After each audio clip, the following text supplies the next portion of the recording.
Assalamualaikum warahmatullahi wabarakatuh. Perkenalkan, nama saya Viga Lembel, NIM 2018-21-135, akan memulai presentasi dari kelompok saya. Saya akan menjelaskan tentang portofolio bisnis. Portofolio bisnis adalah sekumpulan produk atau informasi dari sebuah perusahaan yang digunakan untuk mencapai pangsa pasar atau tujuan strategis dari perusahaan tersebut. Nah, di sini dalam portofolio bisnis ini terdapat analisis portofolio. Analisis portofolio adalah analisis yang digunakan oleh perusahaan atau manajemen perusahaan untuk meningkatkan keuntungan perusahaan dengan memakai beberapa portofolio produk atau lini produk yang digunakan perusahaan untuk mencapai keuntungannya. Nah, selanjutnya saya akan menjelaskan tentang analisis portofolio yang timbul pada tahun 1960 pertengahan yang dikeluarkan oleh Boston Consulting Group, yaitu tentang analisis pangsa pasar. Nah, di sini maksud analisis pangsa pasar adalah analisis yang digunakan perusahaan untuk melihat pangsa pasarnya. Nah, di sini terdapat 4 pembagian dalam analisis portofolio BCG atau Boston Consulting Group. Nah, cara membacanya yaitu dengan yang di sumbu vertikal itu adalah pertumbuhan pasarnya, dan di sumbu horizontal itu adalah di sumbu vertikal adalah pertumbuhan pasar, dan di sumbu horizontalnya adalah pangsa pasarnya. Nah, di sini dibagi menjadi 4 gambar. Yang pertama yaitu gambar bintang. Nah, gambar bintang maksud di sini adalah sebuah produk yang dikeluarkan perusahaan itu sudah memiliki pertumbuhan yang tinggi dan memiliki pangsa pasar juga tinggi. Nah, ini biasanya memimpin dalam sebuah pasar, atau disebut dengan pemimpin pasar atau leader of the market. Selanjutnya yang kedua ada gambar tanda tanya. Nah, di sini maksud dari tanda tanya ini adalah sebuah produk yang memiliki pangsa pasar yang masih rendah, namun pertumbuhan untuk produk itu tersendiri masih tinggi, itu terbilang cukup tinggi, karena produk yang dikeluarkan perusahaan ini adalah untuk menantang pemimpin dari pasar tersebut. Nah, selanjutnya yang ketiga itu sapi kas atau sapi perah. Nah, maksud dari gambar ini adalah pertumbuhan pasar itu sudah mulai rendah dan memiliki pangsa pasar yang masih cukup tinggi. Nah, itu biasanya transisi dari bintang menuju sapi perah, karena biasanya produk itu sudah mulai ditinggalkan oleh masyarakat dan memiliki pertumbuhan yang relatif rendah, namun pangsa pasarnya masih cukup tinggi. Selanjutnya yang terakhir itu adalah gambar anjing. Nah, gambar anjing di sini maksudnya adalah sebuah produk dari sebuah perusahaan itu sudah memiliki pangsa pasar yang rendah dan memiliki pertumbuhan yang juga cukup rendah. Sebaiknya produk yang telah masuk ke dalam kategori gambar anjing ini itu ditinggalkan. Mengapa? Karena di sini maksudnya pasti produk tersebut sudah tidak diminati lagi karena memiliki pangsa pasar yang rendah dan juga pertumbuhan untuk produk tersebut itu tinggi, sehingga bisa berdampak riskan bagi perusahaan karena bisa menyebabkan perusahaan hanya sia-sia saja mengeluarkan produk tersebut. Sekian dari penjelasan tentang saya. Selanjutnya akan dilanjutkan oleh rekan saya. Terima kasih atas kesempatannya. Perkenalkan, nama saya Bifajar Ramadan dengan NIM 2018-210748. Saya akan melanjutkan presentasi dari rekan saya. Saya akan menjelaskan tentang matriks G atau matriks General Electric. Matriks G ini adalah remodifikasi dari matriks BCG yang dikembangkan oleh McKinsey dan General Electric. Matriks ini berusaha memperbaiki matriks BCG karena tidak cukup fleksibel untuk mempertimbangkan masalah-masalah yang lebih luas. Matriks G ini menggunakan 2 variabel, yaitu daya tarik pasar dan posisi bisnis. Dan masing-masing menggunakan 3 kriteria, yaitu tinggi, sedang, dan rendah. Jadi ada 3 opsi umum bagi perusahaan terkait dengan strategi investasinya. Jadi yang pertama itu grow atau perkembangan. Unit bisnis yang termasuk dalam kategori ini menarik investasi oleh korporasi karena mereka berada dalam posisi untuk menghasilkan pengembalian tinggi di masa depan. Investasi meliputi investasi dalam penelitian dan pengembangan, akuisisi, ekspansi, iklan dan merek, serta perluasan kapasitas produksi. Yang kedua itu ada selektif. Selektif itu unit bisnis ini berada dalam posisi yang lebih ambigu dan tidak jelas apakah mereka akan tumbuh di masa depan atau menjadi stagnan. Investasi dalam kategori ini hanya boleh dilakukan jika ada uang yang tersisa setelah berinvestasi di unit yang menguntungkan. Jadi yang terakhir itu harvest atau yang maksudnya itu unit dalam kategori ini itu mungkin berkinerja buruk dan di industri dan pasar yang kurang menarik. Ini seharusnya hanya diinvestasikan jika mereka dapat menghasilkan lebih banyak uang daripada dimasukkan ke dalamnya. Kalau tidak, mereka harus dilikuidasi. Selanjutnya akan dijelaskan oleh rekan saya. Terima kasih.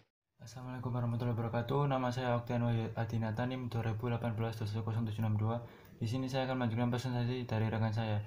Di sini saya akan menjelaskan tentang 3 hal. Yang pertama yaitu posisi bisnis, yang kedua daya tarik pasar, yang ketiga kecocokan strategis. Saya akan menjelaskan tentang posisi bisnis.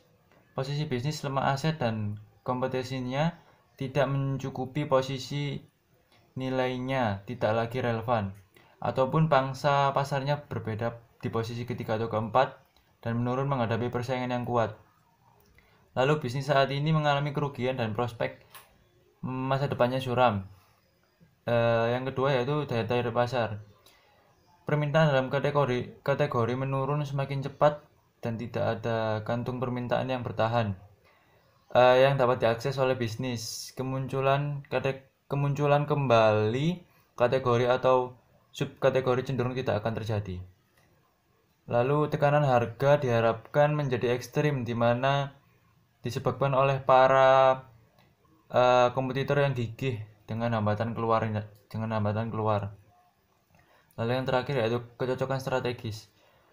Tujuan strategis perusahaan telah berubah dan peranan bisnis telah menjadi berlebihan atau bahkan tidak diinginkan. Lalu sumber daya dan finansial manajemen perusahaan terserap ketika mereka dapat dipekerjakan lebih efektif di tempat lain. Terima kasih. Selanjutnya akan dilanjutkan oleh rekan saya. Terima kasih atas kesempatannya. Perkenalkan, nama saya Bagas Adi Kurniawan, NIM 2018-210-766. Di sini saya akan melanjutkan presentasi dari rekan saya, yaitu mengenai hambatan keluar. Beberapa hambatan yang perlu dipertimbangkan antara lain yaitu biaya penghentian, reputasi, operasi bisnis lainnya, dan prasangka. Untuk yang pertama yaitu biaya penghentian. Maksudnya di sini adalah satu bisnis dapat mendukung bisnis-bisnis lainnya dengan menyediakan bagian dari sistem atau mendukung saluran distribusi pada suatu perusahaan yang sedang mendukung bisnis tersebut. Kontrak jangka panjang dengan pemasok dapat menjadi biaya yang mahal ketika akan diakhiri. Hal tersebut dapat menjadi penghambat oleh perusahaan. Lalu yang kedua yaitu reputasi. Maksud dari reputasi menjadi hambatan adalah ketika suatu bisnis terikat dengan bisnis lainnya dalam perusahaan, maka hal tersebut akan mempengaruhi operasi bisnis perusahaan lainnya. Lalu yang selanjutnya yaitu prasangka. Maksudnya di sini adalah orang akan secara alami mencari informasi yang mendukung posisinya dan memotong informasi yang tidak membenarkannya dalam konteks apapun. Hal tersebut dapat membuat hambatan dari perusahaan. Sekian dari saya, selanjutnya akan dilanjutkan oleh rekan saya. Terima kasih atas kesempatannya. Nama saya Aulia Abdillah Prianto, NIM saya 2018-210-833. Di sini saya akan menjelaskan presentasi dari rekan saya sebelumnya. Strategi memeras atau strategi memanen ini sangat bertujuan menghasilkan arus kas dengan mengurangi investasi dan pengeluaran operasi hingga nilai minimumnya. Bahkan jika itu mengakibatkan pengurangan penjualan dan pangsa pasar, ini ada efeknya. Yang pertama itu perusahaan memiliki penggunaan anggaran yang baik. Yang kedua, bisnis tidak krusial bagi perusahaan. Dan yang ketiga, penjualan akan stabil atau menurun tanpa mendukung investasi. Terima kasih. Selanjutnya akan disampaikan oleh rekan saya. Terima kasih atas kesempatannya. Perkenalkan, nama saya Hanifia Naomi Rasabila, NIM 2018-210847. Di sini saya akan melanjutkan presentasi dari rekan saya. Dan di sini saya akan menjelaskan mengenai kondisi yang mendukung strategi memeras dibanding strategi keluar. Yang pertama yaitu posisi bisnis lemah tetapi terdapat cukup loyalitas pelanggan. Nah, di sini maksudnya meskipun posisi bisnisnya itu sedang lemah, tapi dengan memiliki pelanggan yang loyal, maka bisnis akan tetap kuat dalam menghadapi setiap kondisinya. Nah, misalnya saat pasar sedang lesu atau gejolak ekonomi dunia dan lain sebagainya. Nah, di dalam dunia bisnis ini, menjaga loyalitas pelanggan merupakan tanggung jawab yang besar. Dan menjaga loyalitas juga menjadi tantangan dan tantangan ini merupakan tantangan terberat dibandingkan jika harus berkompetisi dengan kompetitor atau pesaing yang baru. Kemudian yang kedua, bisnis tidak menjadi pokok dalam tujuan strategis perusahaan. Maksudnya yaitu di sini itu memiliki relevansi dan mendongkrak berbagai aset dan juga kompetensinya. Kemudian yang ketiga, permintaannya stabil atau angka penurunannya tak tajam. Ini maksudnya di sini kondisi permintaan produknya masih tetap stabil peningkatannya, dan meskipun ada penurunan tingkat penjualan namun tidak tajam secara drastis, jadi masih bisa stabil dan masih bisa terkendalikan. Kemudian yang keempat yaitu struktur harganya stabil pada tingkat yang menguntungkan bagi perusahaan yang efisien. Dan kemudian yang terakhir yaitu strategi memeras dapat dikelola dengan sukses. Di sini maksudnya yaitu strategi ini dapat dikelola dengan mudah dan disertai dengan hasil yang memuaskan jika kinerja yang dilakukan bisa baik dan juga bisa mengikuti prosedur-prosedur dengan baik dan juga benar. Sekian, terima kasih. Wassalamualaikum warahmatullahi wabarakatuh. Assalamualaikum warahmatullahi wabarakatuh. Terima kasih atas kesempatannya. Perkenalkan, nama saya Muhammad Ferdian Hadi, NIM 2018-210853. Di sini saya akan menjelaskan tentang strategi memerah permasalahan implementasi. Permasalahan implementasi di sini ada 3 poin. Yang pertama, memerlukan keputusan yang tersentral. Yang kedua, kesulitan menempatkan manajer dalam situasi memeras. Yang ketiga, terdapat resiko pasar. Yang pertama, memerlukan keputusan yang tersentral. Permasalahan implementasi bisa menjadi sulit secara organisasi untuk memberikan peranan sapikas pada unit-unit bisnis. Dalam organisasi yang terdesentralisasi dan adalah alami bagi para manajer dari bisnis-bisnis penghasil uang untuk mengontrol uang yang tersedia, yang mendanai peluang-peluang investasi, dan kultur atau budayanya adalah untuk mengharuskan atau mendorong masing-masing bisnis agar mendanai sendiri pertumbuhannya. Dan tentu saja seluruh unit bisnis memiliki pilihan investasi dengan alasan yang menyertainya. Hal ini membutuhkan keputusan tersentralisasi yang kadang mengganggu untuk memberikan peran sapikas pada unit-unit bisnis yang besar. Lalu yang kedua ada kesulitan menempatkan manajer dalam situasi memeras. Masalah serius dalam menempatkan manajer dalam situasi memeras. Kebanyakan manajer unit bisnis strategi tidak memiliki orientasi, latar belakang, atau keahlian untuk terikat pada strategi memeras yang sukses. Menyesuaikan ukuran performa dan penghargaan dengan tepat bisa menjadi sulit bagi organisasi maupun para manajer yang terlibat. Lalu yang ketiga ada terdapat resiko pasar.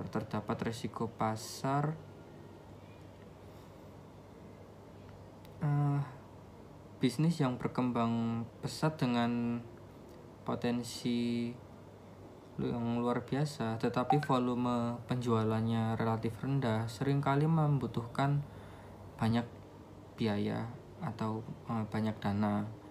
Ironinya adalah bahwa bisnis terbesar yang melibatkan produk-produk yang matang mungkin memiliki alternatif investasi yang inferior, tetapi Karena arus kasnya banyak, investasinya akan tetap didanai. Efek bersihnya adalah bahwa dana yang tersedia disalurkan ke area dengan potensi rendah dan ditarik dari area yang paling atraktif. Terima kasih dan akan dilanjutkan oleh rekan saya. Baik, terima kasih atas kesempatannya. Nama saya Isrofena Kiswanto dengan NIM 2018-12873 akan melanjutkan presentasi dari rekan saya. Oke. Di sini strategi menahan, yaitu variasi dari strategi memeras adalah strategi menahan atau hold strategy. Nah, di sini dimana investasi yang dimotivasi pertumbuhan dihindari, tetapi tingkat investasi yang mencukupi diterapkan untuk memelihara kualitas produk, fasilitas produksi, dan loyalitas pelanggan. Sebuah strategi menahan akan menjadi superior terhadap strategi memeras ketika prospek pasar dan atau posisi bisnisnya itu tidak suram. Mungkin terdapat kantung permintaan yang lebih substansial dan terlindung, margin yang lebih baik, posisi pasar yang superior, hubungan yang lebih dekat dengan unit-unit bisnis lain dalam perusahaan, atau kemungkinan prospek pasar yang berkembang. Nah, strategi menahan ini akan dipilih dalam strategi investasi ketika sebuah industri kekurangan peluang, dan strategi peningkatan pasar akan beresiko memicu pembalasan kompetitif. Baik, strategi menahan ini bisa menjadi strategi jangka panjang untuk mengelola kas atau strategi sementara yang dijalankan hingga ketidakpastian industri dapat diatasi. Terkadang strategi menahan itu bisa menghasilkan last survival atau yang terakhir bertahan, yang menguntungkan dari pasar yang mana itu umumnya diperkirakan ya. Nah, di sini dapat mendatangkan keuntungan karena sebagian mungkin dapat persaingan yang kecil dan sebagian karena investasi untuk menjaga posisi kepemimpinan yang relatif rendah. Lalu batu penjuru dari strategi ini adalah untuk mendorong para kompetitor agar keluar. Menuju tujuan tersebut, suatu perusahaan bisa memantapkan komitmennya dalam industri itu kepemimpinannya ya, untuk agar perusahaan itu lebih percaya dalam kepemimpinannya tersebut. Masalah dengan strategi menahan adalah jika kondisi berubah, maka keengganan atau kelambanan untuk berinvestasi kembali bisa mengakibatkan hilangnya pangsa pasar. Di sini yaitu contohnya dua pabrik kaleng gagal berinvestasi dalam proses kaleng dua lapis. Ketika hal ini dikembangkan karena mereka terlibat dalam upaya diversifikasi dan mencoba menghindari investasi dalam kasnya. Nah, akibatnya mereka kehilangan pangsa pasar yang substansial. Terima kasih atas kesempatannya. Perkenalkan, nama saya Rizka Fauzia dengan NIM 878. Di sini saya akan melanjutkan presentasi dari rekan saya. Di sini saya akan menjelaskan tentang membuat prioritas dan merampingkan portofolio merek. Merek sendiri adalah wajah strategi bisnis, dan mendapatkan strategi merek yang tepat seringkali adalah jalur untuk membuat keputusan. Strategi bisnis, membuat keputusan strategi bisnis yang tepat. Satu elemen dari strategi merek adalah untuk menentukan prioritas dalam portofolio merek, mengidentifikasi merek-merek strategis yang kuat, merek-merek yang seharusnya tidak menerima investasi, dan merek-merek yang seharusnya dihapuskan. Sekian dari saya, selanjutnya akan dijelaskan oleh rekan saya. Assalamualaikum warahmatullahi wabarakatuh. Perkenalkan, nama saya Fajar Kusuma, NIM 2018-21084. Di sini saya akan menjelaskan tentang alasan untuk membuat prioritas merek. Ada 3 poin. Yang pertama, memberikan cara yang bagus untuk memprioritaskan portofolio bisnis, karena merek biasanya akan mewakili bisnis. Contohnya adalah pada merek Indomie yang berfokus pada produk mie. Merek juga akan membuat identitas pada suatu produk yang dapat dikembangkan berdasarkan fokus merek tersebut. Kemudian yang poin kedua adalah dapat membetulkan kebingungan yang melemahkan terkait promosi merek yang berlebihan atau over branding. Jadi maksudnya adalah seperti yang kita ketahui, merek yang membuat identitas produk hal tersebut akan menghindari kebingungan konsumen terhadap merek kita, serta dapat menjadi fokus utama dalam pengembangan portofolio bisnis. Selanjutnya, poin ketiga adalah untuk menjawab kelumpuhan strategis. Ini maksudnya adalah untuk menentukan tujuan dan fokus utama merek agar tercipta branding yang diinginkan, sehingga kelumpuhan dapat dihindari, dan hal tersebut akan memudahkan kita dalam berinovasi untuk mengembangkan suatu merek tersebut. Sekian dan terima kasih. Assalamualaikum warahmatullahi wabarakatuh. Perkenalkan, nama saya Farhan Arisa Putra, NIM 2018-21091. Di sini saya akan melanjutkan presentasi dari rekan saya. Saya akan menjelaskan yang pertama, mengidentifikasi susunan merek yang relevan. Susunan merek akan bergantung pada suatu konteks masalah. Hal ini dapat mencakup seluruh merek dan submerek, tetapi fokusnya seringkali akan berada pada susunan pengelompokan merek dari merek yang sebanding. Tahapan analisis lain bisa merupakan submerek yang ditempelkan pada merek utama. Ketika merek-merek yang terlibat memiliki peranan yang sama, maka akan menjadi lebih mudah untuk mengevaluasi kekuatan relatifnya. Ada penilaian merek. Penilaian merek di sini adalah prioritas merek akan dibuat jika kriteria evaluasi perlu disusun. Kriteria ini memerlukan skala metrik sehingga merek-merek tersebut dapat dibuat skala. Penilaian yang sangat terstruktur dan terukur memberikan stimulasi dan petunjuk bagi proses diskusi dan pengambilan keputusan. Kriteria akan bergantung kepada konteks, tapi secara umum terdapat 4 area atau dimensi evaluasi. Yang pertama ada ekuitas merek, yang kedua ada prospek bisnis, yang ketiga ada kecocokan strategis, yang keempat ada pilihan promosi merek. Nah, merek-merek perlu dievaluasi terkait dengan kriterianya. Nilai-nilai yang dicapai bisa dikombinasikan dengan membuat rata-rata atau dengan memaksakan nilai minimal kepada beberapa dimensi utama. Dalam kasus apapun, profit akan menjadi penting dan penilaian akan perlu dilakukan untuk membuat penilaian akhir dari kekuatan merek saat ini. Yang ketiga, ada membuat prioritas merek. Merek-merek akan terus hidup, didukung, dan dikelola secara aktif. Perlu diprioritaskan atau dibuat bertingkat dalam beberapa cara.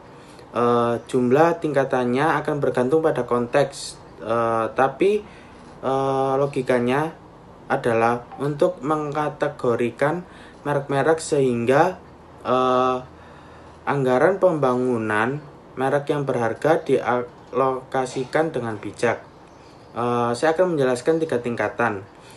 Tingkatan yang pertama akan mencakup merek-merek kuat yang strategis, merek dengan ekuitas yang ada atau potensi ekuitas yang mendukung suatu bisnis yang signifikan atau memiliki potensi untuk menjadikan signifikan di kemudian hari. Tingkatan yang kedua bisa berupa merek-merek yang melibatkan bisnis yang lebih kecil, mungkin sebuah ceruk pasar atau sebuah bisnis lokal, maupun merek-merek dengan peranan yang khusus. Tingkatan yang ketiga adalah merek-merek sapikas yang harus turun dengan sedikit atau sumber daya pembangunan merek yang ditanamkan. Merek-merek yang tersisa perlu diberi peranan penjelas, dihilangkan, ditempatkan dalam perhatian atau direstrukturisasi. Selanjutnya akan dilanjutkan oleh rekan saya. Terima kasih. Baik, terima kasih atas kesempatannya. Nama saya Muhammad Dufan Rizal Putra, NIM 2018-210-922. Di sini saya akan melanjutkan presentasi dari rekan saya. Di sini saya akan menjelaskan tentang mengembangkan strategi portofolio merek yang direvisi. Dengan susunan prioritas merek, strategi portofolio merek akan perlu direvisi menuju tujuan tersebut. Beberapa struktur portofolio merek harus diciptakan. Ini bisa termasuk bersandar dengan satu merek utama. Pilihan yang paling menjanjikan cenderung berada di antaranya.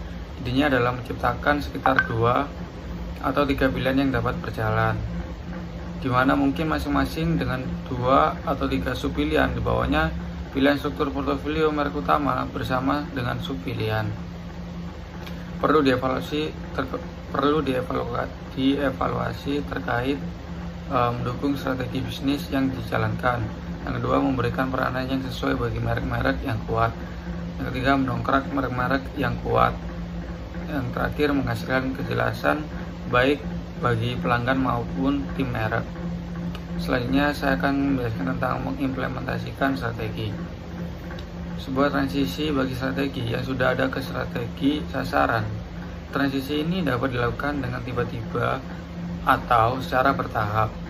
Suatu transisi yang tiba-tiba bisa menandakan perubahan dalam keseluruhan bisnis, dan strategi merek ini menjadi kesempatan satu kali untuk memberikan visibilitas dan kredibilitas pada perubahan yang memengaruhi para pelanggan. Pilihan lainnya adalah memindahkan para pelanggan dari satu merek ke merek lain secara bertahap.